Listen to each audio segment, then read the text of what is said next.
Ketika pengumuman yang terlihat mendadak dikeluarkan last minute bahwa untuk liburan terutama ke Bali memerlukan PCR H-2 dinyatakan harus negatif COVID, di mana keputusan tersebut hanya keluar selang 3 hari sebelum masa liburan. Hal ini membuat lebih dari 40% traveler mengcancel perjalanan liburannya ke Bali. Bayangkan, di kepala banyak orang adalah ongkos liburan harus ditambah dana 4 jutaan untuk mereka berempat sebagai biaya PCR jika liburan keluarga akan dilakukan. Angka ini besar sekali, mending di-cancel liburannya. Ini membuat Bali yang tadinya semangat menyambut tamu mendadak layu sebelum berkembang. Melihat fenomena kebijakan mendadak yang niatnya baik, yaitu melindungi Bali dari virus COVID, namun berefek merugikan ekonomi, mulai ide di kepala pada bermunculan berkomentar nakal. Ini bisnis PCR jangan-jangan pejabat yang punya ya, sehingga dengan kebijakan membuat diharuskan tes PCR yang harganya lumayan, katakanlah 1 juta, kalau dikalikan 100.000 turis lokal, angkanya 100 miliar didapat dengan cepat. Jahat banget ya otak kami ini. Maaf ya pejabat, maaf. Ini mungkin kami emosi. Bisnis kami di Bali kering kerontang. Bayar gaji karyawan nombok pakai uang tabungan. Masalah kami ini swasta, nggak bisa korupsi uang anggaran daerah atau anggaran pusat. Saat ini kami harus jual aset, harus ngutang, harus pecah tabungan hanya untuk membuat usaha kami jalan. Dan satu-satunya itulah yang kami bisa untuk membayar gaji karyawan. Semua ini kami harus lakukan di masa COVID yang ternyata kebijakan Anda pejabat yang kami sering ragu lebih sering merugikan kami para pengusaha swasta. Bahkan keheranan lainnya menimbulkan pertanyaan, kok COVID nggak selesai-selesai sih? Kok malah nambah banyak korban terpapar COVID? Kok malah kesannya nggak terkendali sih sebarannya dan penanganannya? Kalau kami bingung urusan COVID dan ekonomi yang nyungsep, wahai pejabat, apalagi kami ngurusin ekonomi dan urusan COVID, kami nggak ngerti. Kami bingung dan bertambah-tambah masalah kami. Kalian sih enak masih dapat gaji dari pajak negara. Kalian masih dapat fasilitas dan digaji dari keringat kami, para pembayar pajak. Tapi kenapa Pak, ketika kami bertanya keras sedikit, kami dihardik balik dengan keras? Karena kami lapar, kami ya pasti lebih keras lagi bertanyanya.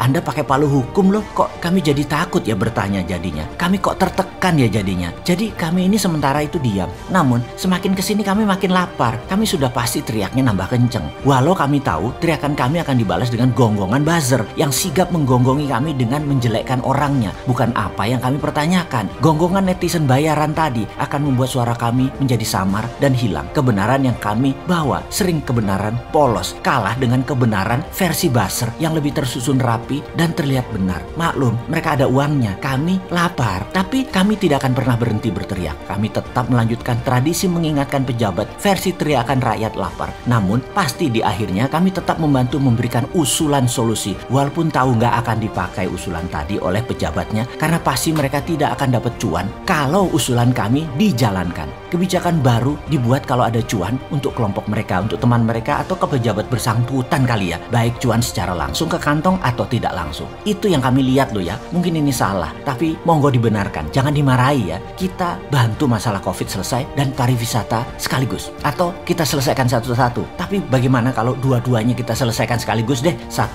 kali dayung 2-3 pulau terlampaui. Cara menyelesaikan COVID dan pariwisata domestik agar hidup kembali dengan cepat adalah gratiskan PCR dan vaksin di pelabuhan serta bandara masuk ke daerah wisata bagi seluruh turis domestik. Sesederhana itu. Setelah itu pasti wisata tumbuh dengan cepat, termasuk turis asing yang akan masuk ke Indonesia. Beri vaksin gratis ditambah lagi vitamin gratis untuk penduduk Indonesia sebagai tumbuhnya antibodi mereka. Kalau ada yang tanya uangnya dari mana atau Indonesia saat ini kan nggak ada uangnya, maka jawaban kita sederhana. Yuk kamu geser menjabatnya, ganti sama si Sontoloyo ini. Bagaimana? Kesuwen cak, sampean kopinya kurang kental sih, sudah jadi pejabat. Hidupmu kurang pahit bos.